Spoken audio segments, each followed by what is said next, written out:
రండి, పాల్గొనండి, దైవ దీవెనలు పొందండి.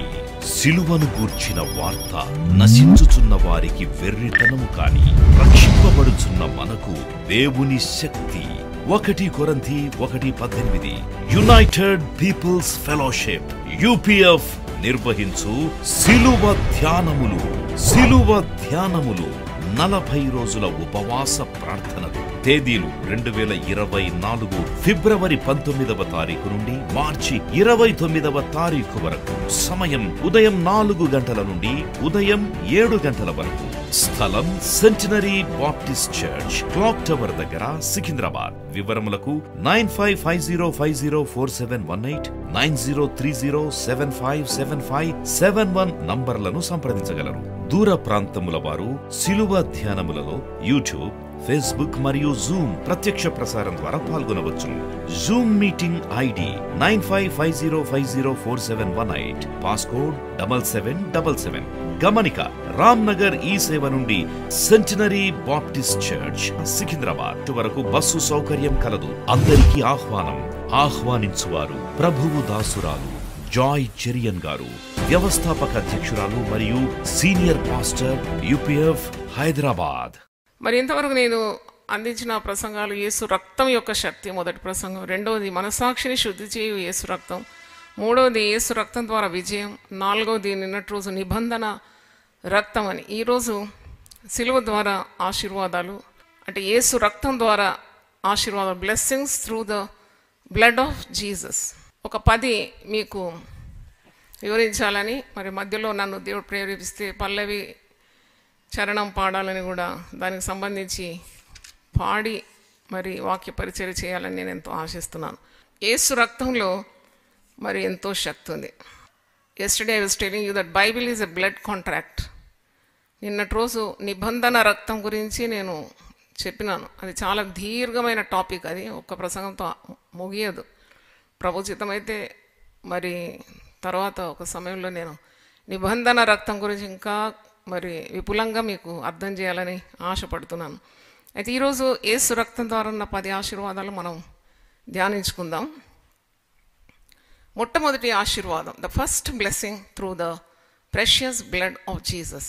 ఇది హెబ్రీ పత్రిక 9వ అధ్యాయము 28వ వచనంలో ఉంది. మీరు నేను రెఫరెన్స్ చెప్తూ ఉంటే రాసుకోండి. హెబ్రీ పత్రిక 9:28, హెబ్రూస్ 9:28.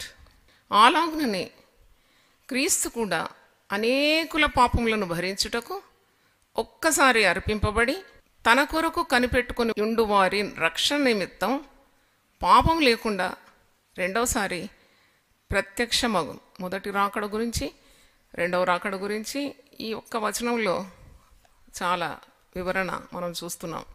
అంటే యేసుక్రీస్తు మరణించి తన రక్తమును ధారపోసినాడు. ఆ రక్తం ద్వారా మన రుణములు, అంటే పాప రుణం, పాపం అనేది ఒక డెట్ అనమాట, ఒక అప్పు.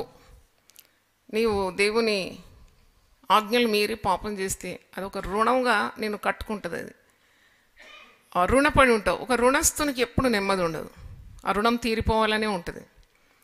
రుణము, ఇంకా రుణం, ఇంకా రుణం. కొన్ని కుటుంబాల్లో మనం చూస్తాం, కుటుంబము గడవదు కాబట్టి వారు పోయి అప్పు తెచ్చుకుంటారు.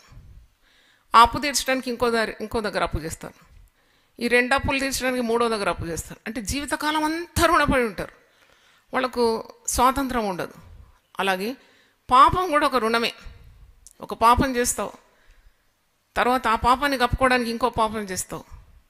పాపాలు పాపాలు పాపాలు మూటలు మూటలు కట్టుకుంటావు. అదొక రుణపడి ఉంటావు అనమాట పాపానికి. పాపానికి దాసోహం అంటారు కదా. పాపం చేసేవాడు ఎప్పుడు బానిస బ్రతికే బ్రతుకుతాడు.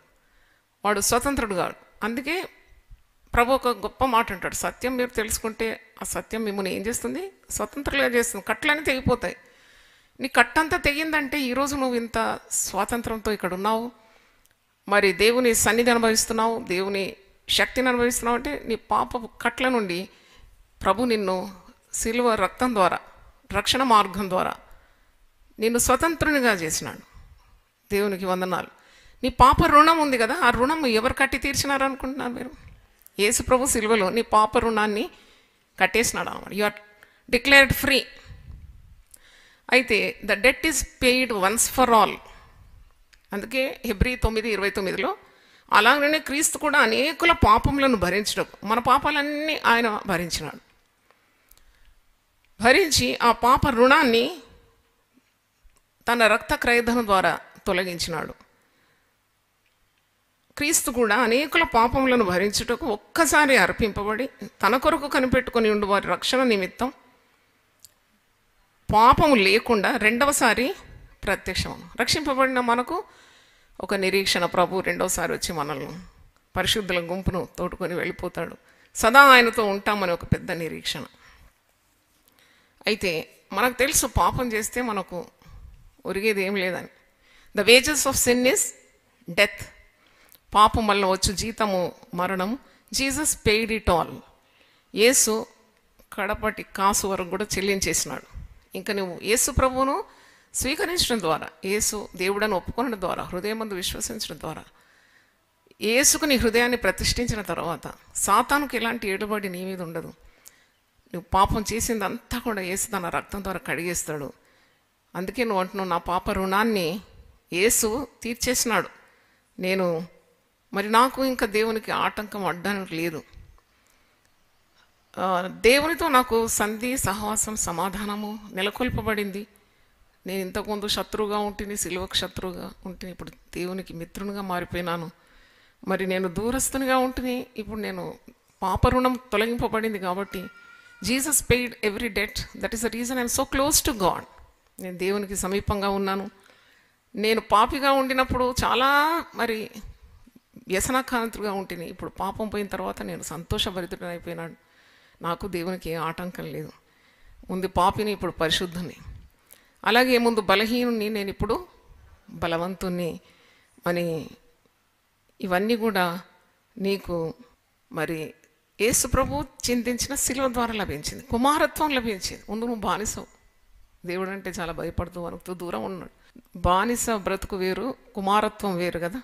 దాసుని బ్రతుకు వేరు, కుమారుని బ్రతుకు వేరు. కాబట్టి రక్షణ ద్వారా, యేసుక్రీస్తు రక్తం ద్వారా దేవుని కుటుంబంలో నువ్వు జన్మింపబడి కుమారత్వం, యువర్ సన్ ఆఫ్ గాడ్ అన్నమాట. ఒకవేళ నువ్వు శారీరకంగా స్త్రీ అయినా సన్షిప్ ఇచ్చినాడు, కుమారత్వంలోకి వచ్చినావు. అందుకే యోహాను 1:12 ఏముంది? తను ఎందరు అంగీకరించినో వారందరికీ దేవుని కుమారులగుటకు ఆయన అధికారం ఇచ్చిన. అంటే కుమార్తెలు కాదని కాదు, ఆ కుమారత్వం అందరికీ లింగ భేదం లేకుండా, స్త్రీ అని పురుషుడని భేదం లేకుండా దేవుడు అనుగ్రహించేసినాడు. అందుకే పురుషులు సేవ చేస్తున్నారు, స్త్రీలు కూడా సేవ చేస్తున్నారు. కొందరు స్త్రీలు పురుషులను మించి కూడా సేవ చేస్తున్నారు.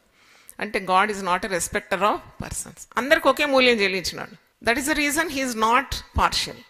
స్త్రీకైనా పురుషునికైనా క్రీస్తునందు అధికారం ఇచ్చినాడు, కుమారత్వం ఇచ్చినాడు. కాబట్టి పక్షపాతం లేకుండా క్రీస్తును ధరించుకున్నవారు క్రీస్తు కుమారులాగా ఉన్నారు. దేవునికి స్తోత్రం. కాబట్టి మన పాప రుణం అంతా కూడా ప్రభువు శిలువ మీద తన రక్తము దారపోయడం ద్వారా చిందించినాడు. ఇది మొదటి ఆశీర్వాదం అని చెప్తున్నాను. నా పాప రుణంబును ఓ యేసా ఆ సిలువపై నీవు తీర్చితివా, నా పాప రుణంబును ఓ యేసా ఆ కలువరిగిరిపై తీర్చితివా, అంగలార్పును మాన్పి రక్షణ వస్త్రము నాకు ధరింప చేసితివా, తరతరములలోనా యుగ యుగములలో నీకే స్తోత్రము యేసువా, తరతరములలోనా యుగ యుగములలో నీకే స్తోత్రము యేసువా. Jesus paid it all the debts of your sin. ఎంతెంత పాపం కట్టుకున్నావో ఆ పాపాన్నంతా కూడా యేసు ప్రభు రక్తం ద్వారా, అంటే రక్తం ద్వారా నేను ఆశీర్వాదాలు చెప్తున్నాను. మొదటి ఆశీర్వాదం, ఈ పెయిడ్ ఆల్ యువర్ డ్యూస్.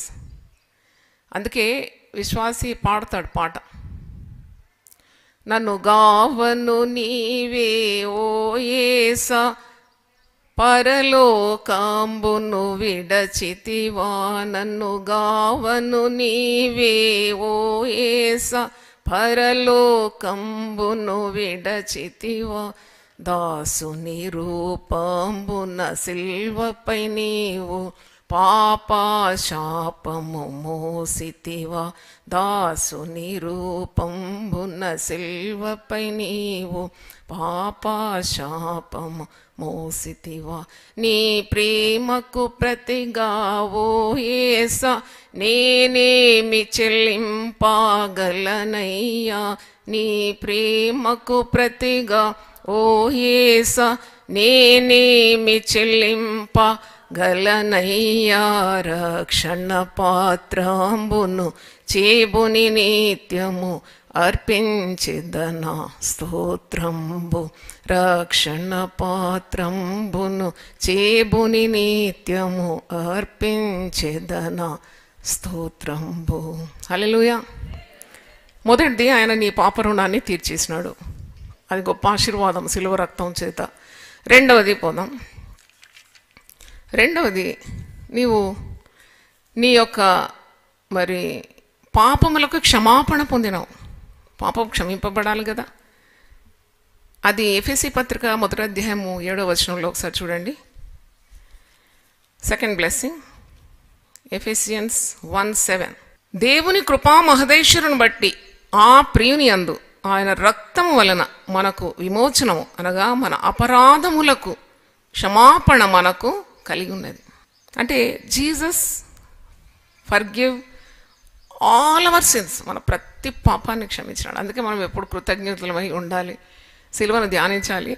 అప్పుడే మనం our hearts are filled with gratitude. ఎవరు చేయలేని పని కదా. మనం ఎవరికైనా ఒక 10,000 వచ్చి ఉంటే మనల్ని ఎప్పుడు చూసినా వాళ్ళ చూపులే మనకు భయం అవుతుంది. అరే 10,000 ఇవ్వాలి కదా, ఇతనికి 10,000 ఇవ్వాలి కదా. అయితే ఆ రుణము యేసుప్రభు సిలువలో తన రక్తం ద్వారా తీర్చేసినాడు. తర్వాత ఈ లోకంలో నువ్వు పాపం చేస్తే వాళ్ళు ఏమంటారంటే మనుషులు, నువ్వు చేసిందంతా నాకు గుర్తుందిలే అంటారు. కానీ యేసుప్రభు అలా కాదు. విమోచన క్రయధనంగా ప్రభు తన ప్రాణమును పెట్టినాడు. మరి నీకు రావలసిన శిక్షను ప్రభు భరించి మరి మరణశాసనం నుండి మనల్ని విడిపించినాడు. అంటే పాపంలోకి వచ్చి జీతం మరణం అయితే మనకు మరణం లేదు, మనం జీవంలోకి దాటినాం. We are full of life, abundant life, సమృద్ధి జీవము రక్షణ పొందిన తర్వాత మనం అనుభవిస్తున్నాము. అంటే నిన్ను నీవు ఈ పాపం నుండి విడిపించుకోలేవు. You need a saviour. చాలామంది మనతో మాట్లాడడం వింటాం కదా, నాకు అసలు ఈ పాపం నుండి బయటికి రావాలన్నది కానీ నేను రాలేకపోతున్నాను, నేను ఈ పాపంలోనే నేను ఈ ఊబిలో నేను మునిగిపోతున్నాను, నన్ను రక్షించేవాడు ఒకడు లేడు. అప్పుడు నువ్వు రక్షకుని పరిచయం చేయాలన్నమాట. Man needs a saviour to be delivered from his sin. కనుక యేసు ప్రభు ఆ స్థాయికి ఒక రక్షకునిగా పాపం ఊబిలో పడి ఉన్న నిన్ను రక్షించడానికి ఆయన సిలువనెక్కినాడు, రక్తము చిందించినాడు. అంటే విమోచన క్రయధనంగా ఆయన తన ప్రాణము పణంగా పెట్టినాడు. నీకు విడుదల కలిగింది, నీవు క్షమాపణ పొందినావు. అందుకే రక్షింపబడిన దేవుని బిడ్డలు ఎప్పుడు కూడా పాత కాలంలో నేను అలా చేసినాను, ఇలా చేసినాను, పాపిని నేను, దుర్మార్గుని నేను, ఇంకా అనడం మానేయాలి. ఎందుకంటే కృతజ్ఞత ఉండాలి నీకు. కానీ నీ స్థాయి మారిపోయింది కదా. పరిశుద్ధ గుంపులో వచ్చిన తర్వాత మరి పాత కార్యాలన్నీ కూడా నోటికి వల్లించి చెప్పే అవసరం లేదు. ఎందుకంటే you became a new creature. నీకు పాపక్షమాపణ దొరికింది. కొందరికి రక్షణ నిశ్చయత లేని వారు ఎప్పుడు కూడా ఆ అపరాధ మనస్సాక్షితో ఉంటారు. Guilty conscience. ఏంటంటే అసలు దేవుడు క్షమించిండా నన్ను, అసలు దేవుడు నేను రక్షణలో నడిపించినాడా, నేను రక్షింపబడినానా అంటే నా సేవ అనుభవంలో ఇలాగ వచ్చి అడుగుతారు, నేను రక్షింపబడినా సిస్టర్, నాకు అసలు పరలోకం ఉందా, నేను చాలా ఘోరపాపిని కదా, నన్ను క్షమిస్తాడా. అయ్యో, అలాంటి అవిశ్వాసం అవసరం లేదు. రక్షణ అనేది విశ్వాసం ద్వారా జరిగేది. కృపచేతనే నువ్వు రక్షింపబడుతున్నావు. దీనికి నువ్వు ఏ వెలకట్టలేదు. నువ్వు కేవలం ప్రభువును నమ్మినావు, ప్రభువునందు విశ్వాసం ఉంచినావు, కృప ద్వారా రక్షింపబడినావు. ఇంకా పాపాలన్నీ క్షమించబడింది. పాత నిబంధనలో దేవుడు అంటాడు, నీ పాపాలన్నీ కూడా నేను నా వీపు వెనక తట్టు పారేసినాను, పాతాళం అంతర్భాగంలో నెట్టేసినాను, ఇక నాకు జ్ఞాపకం లేవు నువ్వు చేసిన పాపాలు. మంచు తొలగిపోయినట్లు, మబ్బు విడిపోయినట్లు నీ పాపములను నేను తొలగించినాను అంటాడు. అంటే విశ్వాసం ఉండాలి. ఇంకా పాపం గురించి నువ్వు ఇంకా గిల్టీ కాన్షియన్స్ అవసరం లేదు. Once you are purged by the blood of Jesus, అంటే you are set free. You are forgiven. అది రెండవ ఆశీర్వాదం. మూడవ చూసినప్పుడు దేవుని ఉగ్రత నుండి నువ్వు విడిపింపబడినావు. పాపం చేస్తే దేవుని కోపము అవిధేయుల మీద తప్పకుండా మండుతుందని క్రొత్త నిబంధనలో మనం చూస్తాం. అంటే పాపమునకు వచ్చే జీతం మరణం ఒక ఎత్తు అయితే, పాపం ద్వారా వచ్చే శాపము ఇంకొకటి ఎత్తు అయితే, పాపం ద్వారా దేవుని ఉగ్రత కూడా భరించాల్సి వస్తుంది. ఎందుకంటే God doesn't like sin, God hates sin, he's a holy God. కాబట్టి పాపం చేసేవాడు దేవుని ఉగ్రతను భరించాలి అని రోమీలకు రాసిన పత్రిక 5వ అధ్యాయం 9వ వచనంలో ఉంది. మరి నన్ను నిన్ను మనల్నందరినీ దేవుని ఉగ్రత నుండి దేవుడు విడిపించినాడు అంటే క్రీస్తు మరణం లేక క్రీస్తు యేసు రక్తము చిందింపబడట ద్వారా పాపి నీతిమంతునిగా మార్చబడినాడు. గట్టిగా హల్లెలూయా చెప్దాం. ఎ sinner becomes a saint. How can a sinner become a saint? Only through the blood of Jesus. అది రోమీలకు రాసిన పత్రిక 5:9లో ఉంది. మునుపు మరి మేము ఎంత దూరస్తులము, ఎంత మరి దేవుని ఉగ్రత పాత్రులము, కానీ ఇప్పుడు మేము దేవునికి సమీపంగా ఉండి దేవునికి స్నేహితులం అయిపోయినాము అని అంటాడు. 9వ వచనం చూడండి, Romans 5:9. కాబట్టి ఆయన రక్తము వలన ఇవన్నీ ఆశీర్వాదాలు దేని ద్వారా? యేసు రక్తం. Very good. యేసు రక్తం ద్వారా లభించే ఆశీర్వాదాలు మనం ధ్యానిస్తున్నాం. యేసు రక్తం ద్వారా మనం పాప రుణము చెల్లిపోయింది, తీర్చబడ్డది. రెండవది యేసు రక్తం ద్వారా క్షమాపణ, పాప క్షమాపణ లభించింది. మూడవది యేసు రక్తం ద్వారా దేవుని ఉగ్రత నీ మీద నుండి తొలగిపోయింది. దేవుని స్తోత్రం, హల్లెలూయా. అందుకే రోమా 5:9లో కాబట్టి ఆయన రక్తం వల్ల ఇప్పుడు నీతిమంతులుగా తీర్చబడి మరింత నిశ్చయంగా ఆయన ద్వారా ఉగ్రత నుండి రక్షింపబడతాము. దేవుని ఉగ్రత నీ మీద రావాల్సింది అది తొలగిపోయింది. అంటే క్రీస్తు మరణము పాపిని నీతిమంతునిగా మార్చేసింది. క్రీస్తు మరణం ద్వారానే ఆ పేరంతా మీరు చదవండి, ధ్యానించండి. అప్పుడు క్రీస్తు మరణం ద్వారా దేవునితో సమాధానపరచబడినావు, పీస్ విత్ గాడ్. క్రీస్తు జీవించడం ద్వారా ఇంకా ఎన్నో దీవెనలు. క్రీస్తు మరణం ద్వారానే నీకు ఇన్ని ఆశీర్వాదాలంటే ఆయన సజీవుడు, ఆయన నిత్యం జీవిస్తూనే ఉన్నాడు. మరి ఇంకెన్ని ఆశీర్వాదాలు క్షణక్షణం నువ్వు పొందుకుంటున్నావు. ఆయన ఎందు విశ్వాసం ఉంచు వారిని నిత్యం ఆయన కాపాడుతాడు, ఆయన నడిపిస్తాడు, ఆయన సంరక్షిస్తాడు, మరి ఆయన జీవింపజేస్తాడు. సమాధాన స్థితి పొందుటకు దేవుని కుమారులుగా మనం ఎంచబడుతున్నాం. అంటే we have so many rights అనమాట. నిన్న నిబంధన చెప్పినప్పుడు మీకు కొద్దిగా అర్థమై ఉండొచ్చు, కానీ యేసు మార్గంలో ఉండే వారికి సర్వ హక్కులు ఇచ్చినాడు అనమాట. నిత్య జీవంతో పాటు భూలోకమందు పరలోకమందు కూడా మనం హక్కుదారులమే. ఎందుకు? ఒక్క కారణం ద్వారా, యేసు సిలువలో బలి ఆయన మరణం ద్వారా, ఆయన చిందించిన రక్తం ద్వారా నీకు ఎన్ని ఆశీర్వాదాలు. అందుకే నేను ఒక 30 ఎంచుకొని చెప్పాలి, 10, 10, 13 భాగాలని. అంటే because of his blood you're blessed. దేవుని ఉగ్రత పోయింది మన మీద నుండి. ఎవరు భరించగలరు దేవుని ఉగ్రత? అంటే దేవుని కోపం అంటే మాటనా? కాదు. కరోనా ఒక దేవుని ఉగ్రత అని భావిస్తే ఎవరు భరించగలరు? లోకమంతా తల్లడిల్లిపోయింది. ఒక సునామీ తట్టుకోలేం, ఒక భూకంపం తట్టుకోలేం, ఒక తుఫాను తట్టుకోలేం, మరి ఇలాంటి ఒక తెగులు తట్టుకోలేము కదా. అంటే దేవుని ఉగ్రతను భరించడానికి మనకి ఏమి స్తోమతుంది? కనుక పాపము చేయకుండా యేసు మనకిచ్చిన రక్షణను అనుభవిస్తూ ఉంటే తప్పకుండా మనకు సమృద్ధి అయిన ఆశీర్వాదాలు, జీవము లభిస్తుంది. నేను ఆలోచిస్తుంటే యేసుక్రీస్తులో మరణిస్తేనే మనకి ఇన్ని ఆశీర్వాదాలు. ఇప్పుడు ఆయన జీవిస్తున్నాడు కదా, ఆయన నిత్యము జీవిస్తున్నాడు, ఆయన చావే లేదు కదా, చిరంజీవి. మరి ఇంకెన్ని ఆశీర్వాదాలు విశ్వాసానికి లభిస్తుందని నేను ధ్యానించినాను. దేవుని స్తోత్రం. 3 అయిపోయినాయి. ఇంకా చూడండి 4వది. 4వ ఆశీర్వాదం, because of Jesus blood you're spiritually healed. మన శారీరకమైన స్వస్థత, దాంతోపాటు ఆత్మీయ స్వస్థత. అది ఎంత గొప్పదండి. మాకు శరీరంలో స్వస్థత లభిస్తే ఎంత సంతోషం. మరి ఆత్మ వ్యాధి కూడా ఉంటుంది, ఆత్మీయ వ్యాధి, శరీర వ్యాధి. ఆ ఆత్మీయ వ్యాధి నుండి నువ్వు విడిపింపబడితే ఇంకా ఎంత సంతోషం. I'm being spiritually healed. One day my flesh will be replaced with an incorruptible body. నశింపని ఒక మహిమ శరీరము దేవుడు మనకందరికీ అనుగ్రహించబోతున్నాడు అంటే ఎంత సంతోషం. అదొక ఆశీర్వాదం. అది యేసు రక్తం ద్వారానే నీకు లభించింది. అంటే శారీరకంగా, మానసికంగా, ఆత్మీయంగా ఆరోగ్యం పుంజుకోవాలంటే తప్పకుండా యేసు వైపు నువ్వు మళ్ళాలి. ఆయన రక్తం ద్వారానే తప్ప మరి ఒక మార్గం మనకు లేదు. అందుకే 1 పేతురు 2వ అధ్యాయం, ప్రతిదానికి నేను రెఫరెన్స్ ఇస్తున్నాను. 1 Peter 2:24 చూడండి.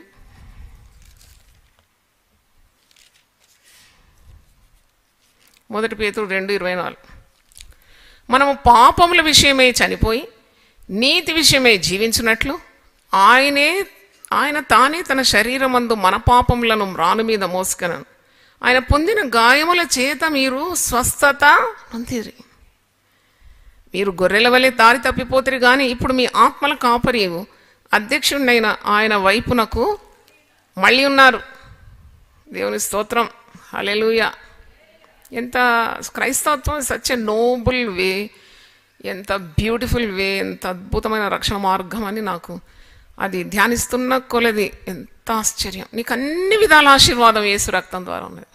అంటే శారీరకమైన ఆరోగ్యం వస్తుంది. ఆయన పొందిన దెబ్బల చేత, ఆయన శరీరంలో అనుభవించిన గాయాలు, నొప్పి, ఆ శరీరము దున్నబడ్డది కదా, ఆ రక్తము ఒలికినప్పుడు నీకు స్వస్థత లభిస్తుంది. ఆయన వ్యాధిని అనుభవించినాడు, నీకు స్వస్థత ఇస్తున్నాడు. ఆయన బంధింపబడినాడు, నీకు విడుదల ఇచ్చినాడు. అంటే దైవిక మార్పిడి అని ఒక ప్రసంగం చేసినాను, డివైన్ ఎక్స్చేంజ్ అన్నమాట. అయితే నీకు మానసికమైన ఆరోగ్యం కూడా యేసులోనే ఉంది, యేసు రక్తం అందు ఉన్నది. ఇది గొప్ప ఆశీర్వాదం అని మనం గ్రహించాలి. ఇది కూడా యేసు రక్తం ద్వారానే, ఆయన పొందిన దెబ్బలు అంటే రక్తం గారింది, మనకు స్వస్థత లభిస్తున్నది. ఆయన కార్చిన రక్తం ద్వారా మనకు ప్రతి సమస్య నుండి, చీకటి నుండి, దయ్యపు శక్తుల నుండి, మంత్రశక్తుల నుండి విడుదల లభిస్తుంది. అది గొప్ప ఆశీర్వాదం. యేసు రక్తమే జయం అంటున్నాం కదా, అనండి ఒకసారి. యేసు రక్తమే జయం. 5వ ఆశీర్వాదం చూడండి. I'm spiritually alive. నేను ఈరోజు జీవిస్తున్నాను ఎందుకంటే ఆయన జీవిస్తున్నాడు. యోహాను సువార్త 14:19లో ఈ మాట యేసుప్రభువే చెప్పిన మాట. ఆయన జీవించున్నాడు గనుక మీరు జీవిస్తున్నారు. I live and you live. You live because of I live. నేను జీవిస్తున్నాను గనుక మీరు జీవిస్తున్నారు. అంటే యేసు ప్రభు మరణానుభవం, పునరుద్ధాన అనుభవం విశ్వాసికి అనుభవంలో రావాలి. అంటే బాప్తిసం తీసుకున్నప్పుడు యేసుక్రీస్తు మరణంలో అనుభవం పొందుతున్నాడు, తిరిగి నీళ్ల నుండి పైకి వచ్చినప్పుడు పునరుద్ధాన అనుభవం అని. అంటే పౌలు భక్తుడు అంటాడు, ఈ 2 విషయం నేను ఎక్కువ తెలుసుకోవాలని అనుకుంటున్నాను.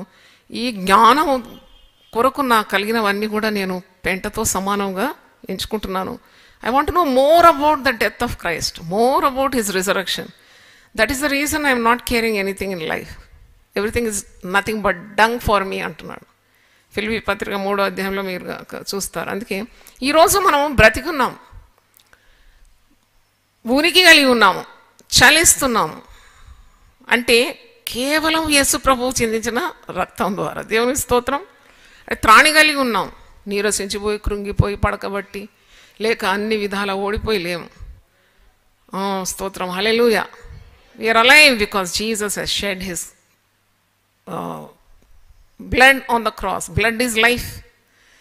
రక్తమే ప్రాణం. రక్తం ప్రాణం. కాబట్టి ప్రాణం అర్పించినాడంటే రక్తాన్ని జారబోసినాడు. మనం ధ్యానించినాం చివరి బొట్టు వరకు. రక్తం, ఆ సైనికుడు వచ్చి బల్యంతో పొడిచినప్పుడు రక్తంతో పాటు ఏమొచ్చింది? నీరు కూడా గారేది. అంటే he did not spare even one drop for himself. He just offered himself as redemption. అంటే విమోచన క్రయధనంగా తను తాను అర్పించుకున్నాడు. ఆ రక్తము మన కొరకు అర్పించి ఆయన మరణం ద్వారా మనల్ని జీవింపజేస్తున్నాడు. మనలో జీవింపజేయు ఆత్మనిచ్చినాడు. అంటే యేసు రక్తం ద్వారానే అది. అందుకే ఈ మాట ఎప్పుడు మీకు గుర్తుండాలి. రోమియోలోకి రాసిన పత్రిక 8:11. ఏదైనా కంతి వచ్చింది, క్యాన్సర్ వచ్చింది, గడ్డ వచ్చింది, రాళ్ళు ఉన్నాయి కిడ్నీలో, అక్కడ ఇక్కడ, అంటే you can claim God's word, definitely you will be healed అనమాట. రోమా 8:11 మృతులలో నుండి యేసును లేపిన వాని ఆత్మ మీలో నివసించిన ఎడల మృతులలో నుండి క్రీస్తు యేసును లేపినవాడు చావునకు లోనైన మీ శరీరములకు కూడా మీలో నివసించుచున్న తన ఆత్మ ద్వారా జీవింపజేయను. అంటే మనల్ని బ్రతికించేదే యేసు రక్తం. అంటే we're spiritually alive today because of the blood that is poured on the cross. అందుకే యోహాను సువార్త ఒకసారి తీయండి. యోహాను 6:53. కావున యేసు ఇట్లా, నేను మీరు మనుష్య కుమారుని శరీరము తిని ఆయన రక్తము త్రాగితేనే గాని మీలో మీరు జీవము కలవారు కారు. ప్రభు బలలో పాల్గొంటున్నారు. ప్రతిరోజు కూడా నూతన వర్తమానము వింటున్నారు. పరలోకం నుండి దిగి వచ్చిన జీవాహారము నేనే అన్నాడుగా. జీవాహారమును మీరు తీసుకొని మీరు జీవిస్తున్నారు. అందుకే ప్రభు అన్నాడు, యేసు ఇట్లా, నేను మీరు మనుష్య కుమారుని శరీరము తిని ఆయన రక్తము త్రాగితేనే గాని మీలో మీరు జీవము గలవారు కారు. జీవం మీకు కావాలంటే మీరు ప్రభు బలలో పాలు పొందాలి. ఆయన శరీరం అనబడే రొట్టెను, రక్తము, మరి ద్రాక్షారసం సూచిస్తుంది. మీరు ఇది తిని త్రాగినప్పుడు ఆయనను జ్ఞాపకం చేసుకుంటున్నారు. ఆయన బలియాగాని జ్ఞాపకం చేసుకుంటున్నారు. You are becoming spiritually alive. ఆత్మీయ చైతన్యం అన్నమాట. పురికొల్పు.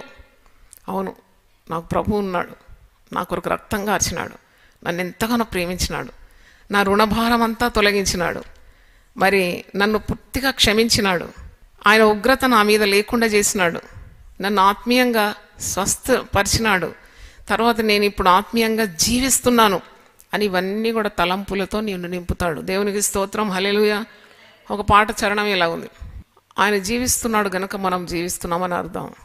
జీవించుచున్నాడు యేసు ప్రభు, నా హృదయములో నున్నాడు, కష్టములందున సహాయుడై నిత్యము జీవించును.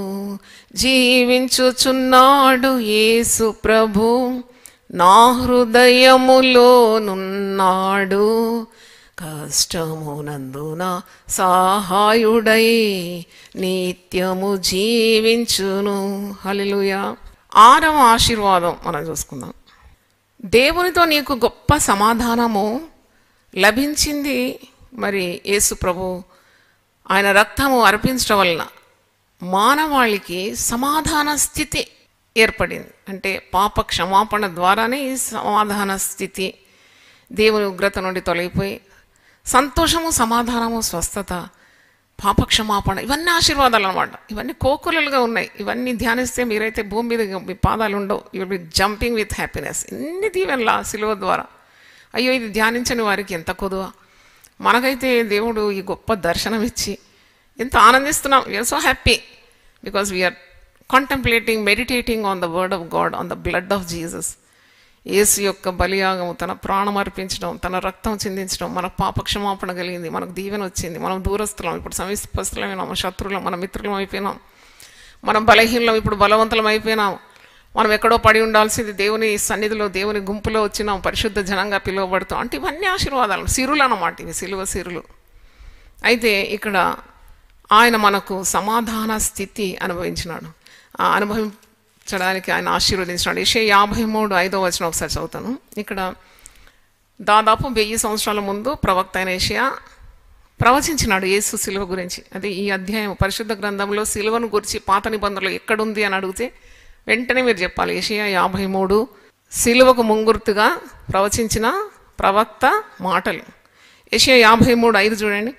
మన అతిక్రమ క్రియలను బట్టి ఆయన గాయపరచబడాను, మన దోషములను బట్టి నలగగొట్టబడెను, మన సమాధానార్థమైన శిక్ష అతని మీద పడెను, అతడు పొందిన దెబ్బల చేత మనకు స్వస్థత కలుగుచున్నది.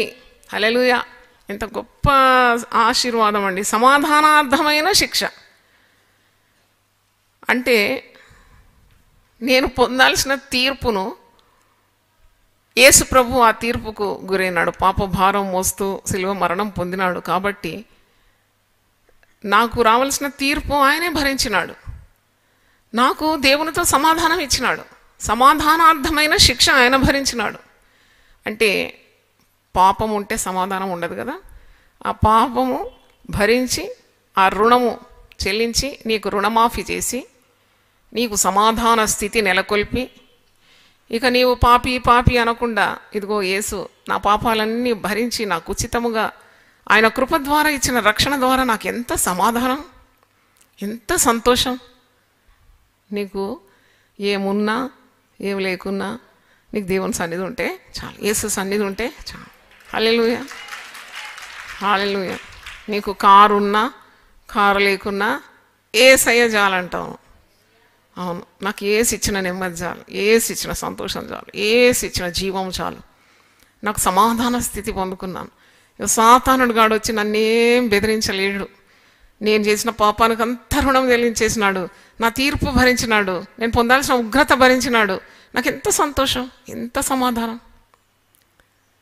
మనం పాడుతాం కదా, సంతోషమే సమాధానమే, సంతోషమే సమాధానమే, సంతోషమే సమాధానమే, చెప్పనశక్యమైన సంతోషం. I cannot describe this joy, I cannot describe this happiness. చెప్పశక్యము గాని సంతోషం అంటున్నాడు. ఆ చెప్పశక్యము గాని వరం ఎవరు? Very good.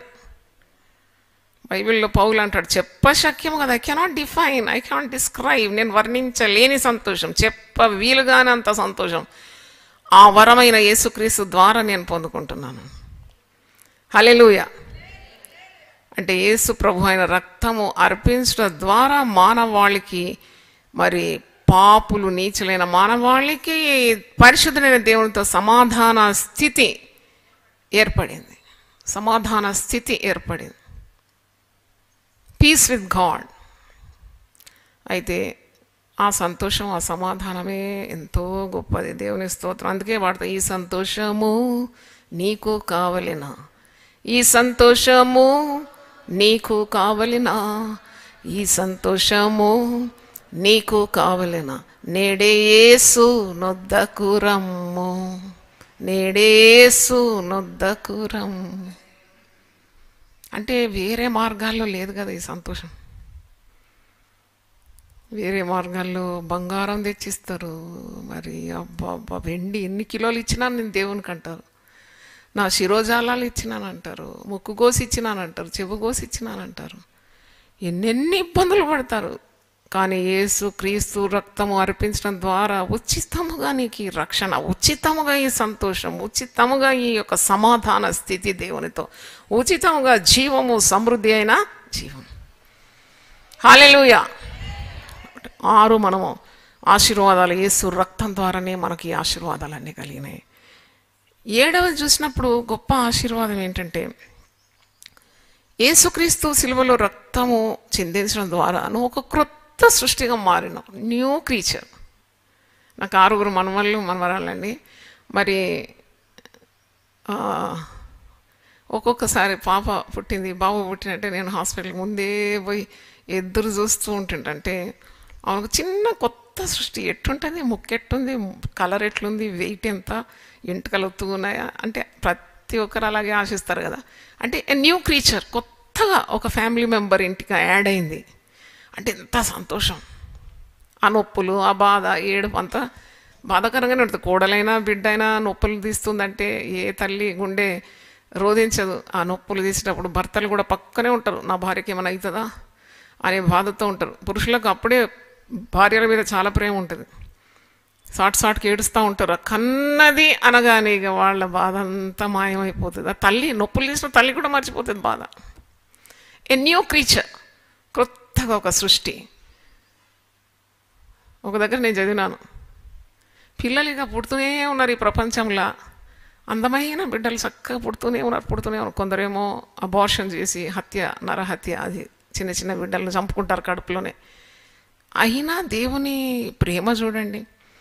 అంటే every new birth of a new baby in to this world, it establishes the fact that Jesus still has hope in man kind అంట. ఇంకా మానవులను నమ్ముతున్నాడు, ఇంకా మానవులను ప్రేమిస్తున్నాడు. He has not given up అంట. ఆయన ఇంకా విసుగు చెందడం లేదు. అందుకే నూతనంగా బిడ్డలు పుడుతూనే ఉన్నారు. అయితే ఇది అక్షరార్థంగా, శారీరకంగా పుట్టుక, కానీ ఆత్మలో ఒకడు నూతన సృష్టి అయితే ఎంత సంతోషం. దేవుని స్తోత్రం. హల్లెలూయా. చిన్న బిడ్డ పుడితే ఎంత సంతోషం, ఎంత ఆనందం. అలాగే ఒక కరడుగట్టిన నేరస్తుడు, ఒక వ్యభిచారి, ఒక త్రాగుబోతు, ఒక పాపపు బంధకాల్లో ఉండేవాడు, వాడు మారు మనసు పొందినాడు, నూతన సృష్టిగా మారినాడంటే సంఘమంతా సంతోషిస్తుందండి. దేవుని స్తోత్రం. అంటే సంఘం ఎప్పుడు సంతోషం. నేను ఎప్పుడు ఐ అబ్జర్వ్ దట్. ఒక పాపి నేను మారు మనసు పొందినాను, నా జీవితం ఇప్పుడు మారిపోయింది, నేను క్రొత్త, నేను యేసునందు నూతన సృష్టిగా ఉన్నాడు, చప్పట్లు చెప్పుమని కొట్టుమని చెప్పకముందే కొట్టేస్తారు. ఎందుకంటే they are very happy that one new member has been added to the church. అంటే ఒక క్రొత్త సృష్టిగా మారిపోవడం. అంటే పౌలే రాస్తాడు కదా, 2 కొరింథీ 5:17 ఎవడైనాను క్రీస్తునందున్న ఎడల వాడు నూతన సృష్టి. నూతన సృష్టి ఎలాగైనాడు? నూతన సృష్టి యేసు క్రీస్తు రక్తము చిందించడం ద్వారానే నూతన సృష్టి. రక్తమందు కడగబడిన, washed by the blood of Jesus. డాగ్ అనేది మాపుతున్నదంట. ఏంటి? యేసు రక్తం. డాగ్ అనేది మాపును, యేసు యొక్క రక్తధారే. రోగికి ఔషధము, యేసు యొక్క రక్తధారే. హా దివ్య రక్తము ఆ బుగ్గ మినహా వేరేది లేదుగా, యేసు యొక్క రక్తధారే. హల్లెలూయా. What can wash away my sin? Nothing but the blood of Jesus. What can wash away my sin? Nothing but the blood of Jesus. Hallelujah. 8వ ఆశీర్వాదం, 8th blessing. ప్రతి దుర్నీతి నుండి యేసు రక్తం నిన్ను విడిపిస్తుంది. అది 1 యోహాను 1:7 మీకు జ్ఞాపకం చేయాలి. 1 యోహాను 1:7. అయితే ఆయన వెలుగులోనున్న ప్రకారము మనమును వెలుగులో నడిచిన యెడల మనం అన్యోన్య సహవాసం గలవారయుందుము. అప్పుడు ఆయన కుమారుడైన యేసు రక్తం ప్రతి పాపము నుండి మనలను పవిత్రులుగా చేయను. చూడండి, లోకంలో ఎంత పాపం ఉందంటే, నిన్నటి రోజు నేను నా సెల్లులో న్యూస్ చదువుతుంటే మరి ఇద్దరు వివాహం చేసుకున్నారు. Outer looks are very splendid. పెళ్ళి పిల్లవాడు అందంగా ఉన్నాడు, పిల్ల కూడా చాలా అందంగా ఉంది. వాళ్ళు వివాహం చేసుకున్నారు. వివాహం అయి 6 నెలలు కూడా శోభనం ఇంకా కాలేదంట వాళ్ళు, అంటే ఇద్దరు కలియలేదంట. అయితే ఆ పెళ్లి పిల్లవానికి కొద్దిగా బాధ కలిగింది. ఎందుకు ఈమె మరి నాతో సంయోగం లేకుండా ఉన్నది, వై షీ నాట్ అగ్రీయింగ్, ఎందుకు అని చాలా ఆలోచించినాడంట. ఇంకా మాకు శోభనం కలగలేదు, వివాహమై 6 నెలలు అయింది. అయితే ఏం చేసినట్ట, బాధ తట్టుకోలేకుండా తల్లిదండ్రులకు చెప్పినాడు, మేము ఇలాగే ఉన్నాము, ఆమె అస్సలు ఒప్పుకోవడం లేదు, నా దరిదాపుకు రావడం లేదని. మరి పురుషుడు కదా, బాధపడతాడు కదా. ఈమె మాత్రం ఏదో ఒక సాకు చెప్పి ఆమె తప్పించుకుంటుంది అన్నమాట. అయితే ఇక తట్టుకోలేకుండా ఆయన వాళ్ళ అత్తమామలకు కూడా చెప్పినాడంట. అంటే వాళ్ళు వైద్య పరీక్షకు అమ్మాయిని తీసుకుపోతే ఆమె స్త్రీ కాదు, ఆమె నపుంసకురాలంట. అంటే నపుంసకురాలు అంటే షీజ్ ఏ ట్రాన్స్జెండర్. ఎంత మోసం అండి ఇది! మోసం కదా, మీరేమంటారు? ఇది భయంకరమైన మోసం, తట్టుకోలేని మోసం. బాబు యవనస్తుడు ఎంతో అంగలార్చినాడంట, ఎంతో బాధపడ్డాడంటే, ఇట్టి మోసంలో నన్ను నెట్టేసినారా అంటే. ఆమె ఒక స్త్రీలాగున్నది, ఆమె అందంగా ఉన్నది, తన జీవిత భాగస్వామి అనుకున్నాడు. మరి కట్నం కానుకలు తెచ్చిచ్చినారు, మంచిగా పెళ్ళి చాలా హంగామాగా చేసినారు, వైభవంగా చేసినారు. మరి ఇంత గుట్టుగా చేసేసినారు. మరి అది 6 నెలల్లో అంత బట్ట బయలైపోయింది. పెద్ద వివాదాలు ఇప్పుడు జరుగుతున్నాయి. అంటే చూడండి, ఈ లోకంలో ఎంత మోసం ఉందో మీకు అర్థమవుతుంది. అప్పుడు ఇంకొక వార్త చూసినారు, ఒక యవనస్త్రాలు. ఇప్పుడు అందుకే ఆడపిల్లల్ని ఎక్కువ జాగ్రత్తగా పెంచాలంటున్నాను నేను. ఆ యవనస్త్రాలు ఒక యవనస్తుని కవ్వించి వంచి బాయ్ ఫ్రెండ్గా చేసుకొని మరి వాళ్ళు ఎక్కడో వెళ్ళి అతని ఫోటోలన్నీ, నగ్నంగా ఉన్న ఫోటోలన్నీ తీసుకుంది. అంటే ఎంతో ప్రేమ నటించింది. తర్వాత ఇప్పుడు బ్లాక్మెయిల్ చేస్తుంది, నీవు నాతో ఉన్న ఫోటోలన్నీ నేను బయట పెడతాను. వాడు తట్టుకోలేకుండా భయపడి, తల్లిదండ్రులకు భయపడి, చుట్టాలకు భయపడి పోలీస్ స్టేషన్లో పోయి అన్నీ చెప్పేసినాడంట, ఈ పిల్లెట్ట మోసం చేసిందని. సాధారణంగా ఇవన్నీ పురుషులు చేస్తారని మనం అనుకుంటాం, స్త్రీలు కూడా ఇలాంటి తెగిస్తారని మనం ఎప్పుడు అనుకోం కదా. అందుకే పురుషులారా జాగ్రత్త, మీరు ఎక్కడ పోయి మీరు ఫసాయించవద్దు, మీరు చూసుకోవాలి, చాలా జాగ్రత్తగా ఉండాలి. ఎవరు ఐ లవ్ యూ అనగానే ఒక్క ఐస్ మెల్ట్ అయినారంటే పడుతుంది మీకు వచ్చు. జాగ్రత్తగా ఉండాలి. ముఖ్యంగా వివాహితులు, పురుషులు, పరస్త్రీలను, మంచి భార్యను దేవుడు పక్కన పెడితే ఏమొచ్చిందట? పరస్త్రీ మీద మోహపు చూపులు చూసి వాళ్ళు ఇరికిచ్చేస్తారు మేము. మరి నీకు ఆఖరి కుటుంబం ఉండదు, నీ భార్య తట్టుకోలేకుండా ఆమె ఇంటికి వెళ్ళిపోతుంది, పిల్లలు అనాథలు అవుతారు. మరి నీవేమో ఆ కుటుంబం దేవుడిచ్చిన వ్యవస్థ అందంగా చెక్కు చెదరకుండా కాపాడుకోనిది నీ బాధ్యత. అది ప్రభు సహాయం కోరాలి. చూడండి, మరి ప్రతి దుర్నీతి, ఎక్కడ చూసినా దుర్నీతి, ఎక్కడ చూసినా పాపం పెరిగిపోతూ ఉంది. ఇది కానీ యేసు రక్తము ప్రతి దుర్నీతి నుండి నిన్ను నన్ను విడిపిస్తుంది. హల్లెలూయా, హల్లెలూయా, హల్లెలూయా. అందుకే నీకు రక్తం, యేసు రక్తం ఎప్పుడు కావాలి నాయనా. ఈ మరక, ఈ మచ్చ, ఈ డాగు, ఈ కళంకం తొలగించు నీ రక్తం ద్వారా. It's the best eraser, the blood of Jesus కదా. ఏదైనా తప్పు రాస్తే, ఏదైనా డాక్యుమెంట్ మీద, ఏదైనా చెక్కు మీద ఇప్పుడు తప్పు రాస్తే అస్సలు ఒప్పుకోవడం లేదు వాళ్ళు.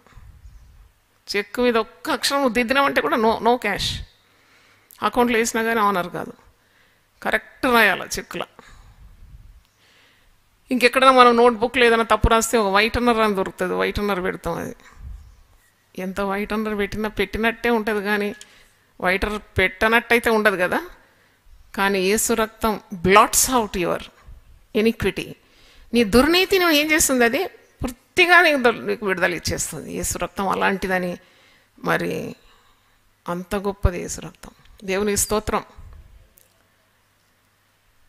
నాశనకరమగు గుంటన నుండి, జిగటగల దొంగ ఊబి నుండి, నాశనకరమగు గుంటలు నుండి, జిగటగల దొంగ ఊబి నుండి, ఆశతో నిలపై కేతెను నన్ను, పిశాచి పదంబున తొలగించెన్.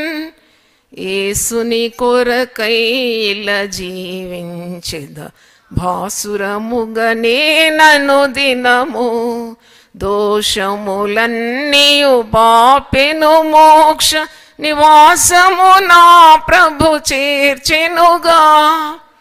యేసుని కొరకై ఇలా జీవించెద, భాసురముగనే నన్ను దినము, పలు విధముల పాపంబులు చేసితి, వలదని త్రోసితి వాక్యమును, కరుణను బిలచెను, కలుషము బాపెను, సిలువలో నన్నాకర్షించెన్. యేసుని కొరకై ఇలా జీవించెద, భాసురముగనే నన్ను దినము, దోషములన్నీయు బాపెను, మోక్ష నివాసము నా ప్రభు చేర్చెనుగా. హల్లెలూయా. ఎన్ని ఆశీర్వాదాలు ఇప్పటికీ? 9వది చూడండి, ఆశీర్వాదం. శత్రువును అణిచివేయడానికి. మన శత్రువు ఎవరు? Very good. మన శత్రువు పక్కింటోడు కాదు, ఎదురింటోళ్ళు గారు, మన చుట్టాలు గారు, మన బంధువులు గారు, ఎవరు గారు, వాళ్ళందరూ మంచోళ్ళే. మన ప్రధాన శత్రువు ఎవరు? సాతాను. వీన్ని అణిచాలంటే యేసు రక్తం కావాలి. యేసు రక్తానికే ఈ శత్రువు భయపడతాడు. యేసు రక్తం భూమి మీద పడినప్పుడే సాతానుడు వణికిపోయినాడు అనమాట. సాతానుడు అనుకున్నాడు యేసు క్రీస్తు శిలువ మీద మరణిస్తే అయిపోయింది, సమాప్తం అని అనుకున్నాడు. కానీ అప్పుడే ఆరంభమైంది. హల్లెలూయా. ఆయన చావును గెలిచి లేచినాడు కదా, మృత్యుంజయుడు అయినాడు.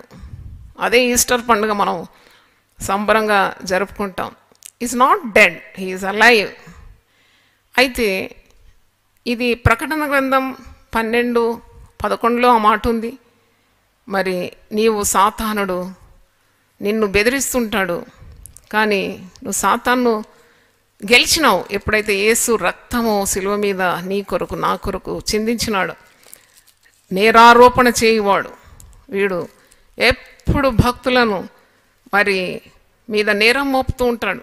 వాడు పడద్రోయబడినాడని ప్రకటన గ్రంథం 12వ అధ్యాయము 10లో ఉంది, 11లో ఉంది. వారు గొర్రెపిల్ల రక్తమును బట్టి తామిచ్చిన సాక్ష్యమును బట్టి వారిని జయించి ఉన్నారు, కానీ మరణం వరకు తమ ప్రాణములను ప్రేమించిన వారు కారు. మరణం వచ్చినా భయపడరు భక్తులు. చెప్పినాను కదా, మరణం వారికి ఒక ఓటమి కాదు. హతసాక్షులు ఓడిపోలేదు, వాళ్లకు గొప్ప బహుమానం పరలోకమందు ఉన్నది. వారు ప్రాణాలు ఇచ్చేసినారు అంతే. ప్రాణాలు సైతం వారు లెక్క పెట్టలేదు, యేసు రక్తం ద్వారా విజయం పొందినారు అన్నమాట. అయితే రోమీలకు రాసిన పత్రిక 16:20లో ఉంది, సమాధానకర్తయగు దేవుడు సాతానును శీఘ్రంగా మీ కాళ్ళ క్రింద చితక ద్రొక్కిస్తాడు. అంటే క్రీస్తు రక్తం ద్వారా నీవు మరణ భయం నుండి విడిపింపబడి జీవము పొందుకుంటున్నావు, ధైర్యాన్ని పొందుకుంటున్నావు. భయము పారద్రోలబడింది. మరణ భయం అంటే నీకు లేదు, అది పెద్ద ఆశీర్వాదం. యేసు రక్తం ద్వారా, క్రీస్తు రక్తం ద్వారా నీకు కలిగిన గొప్ప ధైర్యం. అంటే మనం మరణం కొరకు అసలు మనం ఆలోచించడం లేదు. It's nothing, it's only promotion to glory. నువ్వు ప్రభు దగ్గర పోతున్నావు అంతే, నీకు మరణం అంటే భయం లేదు. మరణం యొక్క బలం నుండి విడిపించడానికే యేసుక్రీస్తు లోకానికి వచ్చి ఆయన శరీర ఆకారంలో ఒక నరుని వలె ఈ లోకానికి వచ్చి మరి తన ప్రాణం అర్పించి మరణ భయము, మరణం యొక్క బలం గల వారి చేతిలో నుండి మనల్ని ఏం చేసినాడట? విడిపించినాడట. దేవునికి స్తోత్రం, హల్లెలూయా. ఇక మరణ భయం మనకు లేదు, మనము జీవపు వాసన కలిగిన వారం. We're full of the life what God has given us. దేవునికి స్తోత్రం, హల్లెలూయా. ఇది ఒక ఆశీర్వాదం. మరి 10వ చూస్తే దేవుని మరి ఆశీర్వాదం యేసు రక్తం ద్వారా నీకు కలిగింది ఏంటంటే శాపముల నుండి విడుదల పొందినావు. శాపం, పాపము చేసిన వారు తప్పకుండా వారి సంతానానికి శాపాన్ని అందిస్తున్నారు. వాక్యంలో మరి నామములలో కూడా ఒక నామం ఉంది, తండ్రుల పాపము పిల్లల ఒడిలో వేయవాడు. It comes down the generation. ఇక్కడ పాయిజన్ పెట్టింది ఒలికిందంటే కిందికి వెళ్తుంది. ఇక్కడ అమృతం పెట్టినాను ఒలికిందంటే కిందికి వెళ్తుంది అమృతం. అందుకే మనం చేసిన పాపము ఎక్కడ పోదు. Unless the blood of Jesus cleanses you, ఆ పాపం నిన్ను చుట్టేసుకుంటుంది, పాపం పట్టేసుకుంటుంది. బంధకాలు అన్నమాట పాపం అంటే. అయితే మరి ఈ పాపము నుండి, పాపం ద్వారా వచ్చింది శాపం, ఆ శాపం నుండి విడిపించినాడు యేసు తన రక్తం ద్వారా అని గలతీ పత్రిక 3:13లో చూడండి. గలేషియన్స్ 3:13.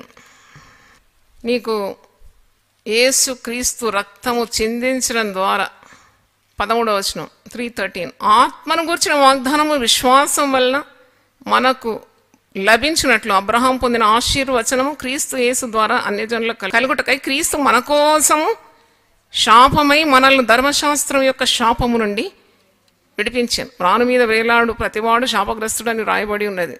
మ్రానే ఒక శాపగ్రస్తమైంది, ఆ మ్రాను మీద వేలాడిన వాడు శాపగ్రస్తుడు. యేసుక్రీస్తు రక్తము చిందించడం ద్వారా మనకు శాపానికి బదులు ఆశీర్వాదం, అంటే మార్పిడి, దైవిక మార్పిడి. అది ఆయన మన శాపాలన్నీ తీసుకున్నాడు, పాపాలన్నీ తీసుకున్నాడు, మన రోగాలన్నీ భరించినాడు, మన వ్యసనాలన్నీ తీసుకున్నాడు, మన సంకటాలు, మన దుఃఖం, మన రోదన వేదన, మన భయాలన్నీ కూడా తీసుకొని ఆ రక్తం ద్వారా మనకు కలిగింది అన్ని ఆశీర్వాదాలు. దేవునికి స్తోత్రం. అబ్రహాముకు దేవుడు వాగ్దానం చేసిన ప్రతి ఆశీర్వాదానికి వారసులం అయిపోయినాము. శాపము తొలగింపబడింది యేసు రక్తం చిందించడం ద్వారా అని అర్థం. సరే, ఇప్పుడు ఎన్నైనాయి? 10 ఆశీర్వాదాలు మీరు విన్నారు. ప్రభా నీ పరిశుద్ధ నామమున స్తోత్రం తండ్రి. మేము ఎల్లప్పుడూ నిన్ను స్తుతించ బద్దులమై ఉన్నాము. ఎందుకంటే మమ్మల్ని పాపం నుండి, శాపం నుండి, భయంకరమైన దుర్నీతి నుండి, అంధకారం నుండి, శాపాల నుండి విడిపించినావు. నీ ఏ రక్తం ద్వారా మాకు ఎన్ని విజయాలు ఉందో ఈరోజు 10 ధ్యానించినావు. తిరిగి 10 మేము సాయంకాలం ధ్యానించాలి, రేపు ఉదయం కూడా మరి 10 ధ్యానించాలి. ఎంత వివరించినా తక్కువే తండ్రి. నీకు స్తోత్రం. మా పాప రుణాన్ని నీవు మాఫీ చేసినావు తండ్రి, నీకు వందనాలు. మా రోగములన్నీ భరించినావు, మా వ్యసనములను భరించినావు, మా శాపములను తొలగించినావు, మాకు నీతిమత్వం ఇచ్చినావు, సమాధాన స్థితి ఏర్పాటు చేసినావు. మాకు కలగదంటూ ఏది లేదు నీ రక్తం ద్వారా. సాతానుపై విజయం ఇచ్చినావు తండ్రి, నీకు స్తోత్రం. సంతోషం, సమాధానం ఎంతో ఇచ్చినావు. ఈ నీ మార్గం కొరకు వందనాలు చెల్లిస్తున్నావు. నీ రక్తం కొరకు మేము నిన్ను స్తుతిస్తున్నాము, కొని ఆడుతున్నాం. దేవుని వాక్యం విన్న ప్రతి ఒక్కరిని మీరు ఆశీర్వదించమని, చేరి వచ్చిన బిడ్డలందరినీ రక్తంతో కప్పమని, జూమ్లో యూట్యూబ్లో ఉన్న బిడ్డలను మీరు ఆశీర్వదించి, రామ్నగర్లో మరి ఆరాధనలో పాల్గొంటున్న వారికి కూడా మీ దీవెన దయచేయమని, తిరిగి మేము సాయంకాలం కూడుకొని నీ యొక్క ఆశీర్వాదాలను, రక్తం ద్వారా ఆశీర్వాదాలను ధ్యానించడానికి, ఎన్నెన్నో నేర్చుకోవడానికి మీరు కృప దయచేయమని యేసు నామములో అడుగుతున్నాను తండ్రి, ఆమేన్.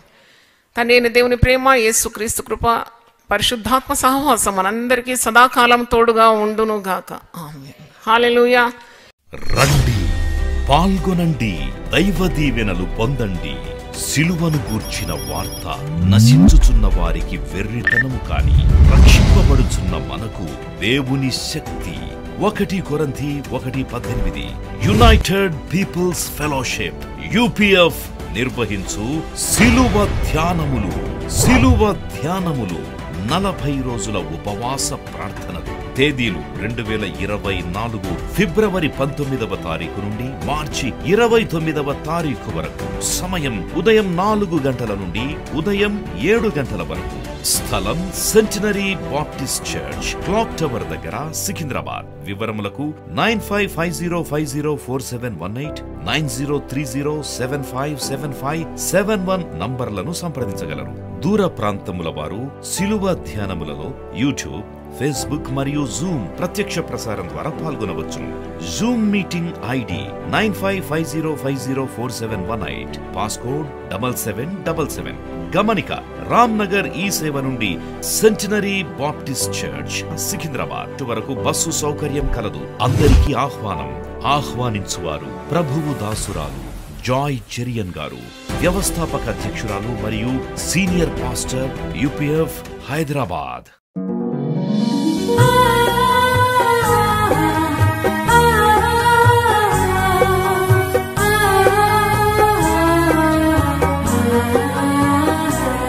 నీ ధనము నీ ఘనము ప్రభు యేసుదే, నీ దశమా భాగము నీయ వెనుదీతువా. నీ ధనము నీ ఘనము ప్రభు యేసుదే, నీ దశమా భాగము నీయ వెనుదీతువా. ధరలోన ధనధాన్యములనీయగా, కరుణించి కాపాడి రక్షింపగా. ధరలోన ధనధాన్యములనీయగా, కరుణించి కాపాడి రక్షింపగా. పరలోకనాదుండు నీకీయగా, మరి యేసు కొరకీయ వెనుదీతువా. పరలోకనాథుండు నీకీయగా, మరి యేసు కొరకీయ వెనుదీతువా. నీ ధనము నీ ఘనము ప్రభు యేసుదే, నీ దశమా భాగము నీయ వెనుదీతువా. పాడి పంటలు ప్రభువు నీకీయగా, కూడు గుట్టలు నీకు దయచేయగా. పాడి పంటలు ప్రభువు నీకీయగా, కూడు గుట్టలు నీకు దయచేయగా. వీడంగ ప్రభు యేసు నామంబును, గడువేల ప్రభుకీయను క్రైస్తవా. వేడంగ ప్రభు యేసు నామంబును, గడువేల ప్రభుకీయను క్రైస్తవా. నీ ధనము నీ ఘనము ప్రభు యేసుదే, నీ దశ